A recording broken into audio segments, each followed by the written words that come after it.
ধাক্কা দিলেন? ওই মিয়া, ধাক্কা দিম না তো কি করবো? আমি ইফতারি বিক্রি করতেছি, এই সময় উনি 10 টাকা নিয়েছে, 10 টাকার ইফতারি চাই। ওনার কি আমি 10 টাকার বাড়ি ভরে ইফতারি দিমু? আরে মিয়া, তাই বলে কি একটা মুরব্বীকে আপনি ধাক্কা দিবেন? আহারে চাচা, কোথাও লাগেনি তো আপনার? না বাবা, লাগে নাই, একটু ব্যথা পাইছি এখানে।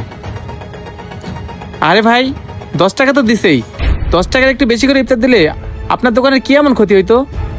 তাছাড়া উনি তার ফ্রিতে নিয়ে যেত না, উনি তো আপনাকে 10 টাকা দিছেই। আর ভাই, কিছু ইফতার যদি বাড়াই দিতেন, এই রমজান মাসে আপনারও অনেক সওয়াব হইতো। আরে ভাই, 10 টাকার ইফতারি দিলে আমার কি ক্ষতি হইতো না না হইতো সেটা আপনার দেখে লাভ কি? আপনার এতই দরদ লাগলে আপনি কিনে দেন না। হ আমি কিনে দেবো। আচ্ছা ঠিক আছে, এখানে যত আইটেম আছে সব আইটেম থেকে এই মুরব্বী চাচারে দেন। আচ্ছা ঠিক আছে, দিতাছি।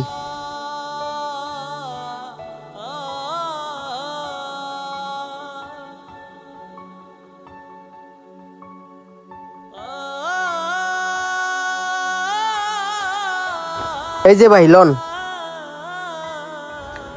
চাচা, এই যে ইফতারটা লন, এই ইফতারটা নিয়ে যেয়ে আপনার মেয়ের সাথে ইফতার করেন। আচ্ছা ঠিক আছে।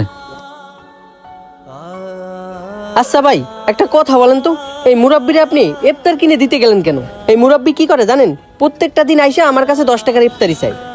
ভাই, আপনাকে একটা কথা বলি, আজকে যদি এই মুরব্বিটার জায়গায় আপনার বাবা থাকতো, আর আপনার বাবাকে যদি কেউ এভাবে ধাক্কা দিত, তাহলে কি আপনার ভালো লাগতো?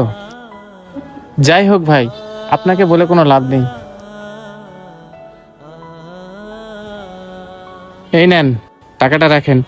আরেকটা কথা মনে রাখেন ভাই, রমজান মাস হচ্ছে বরকতের মাস, কাউকে খাওয়ালে কমে না, বরং আরো বাড়ে।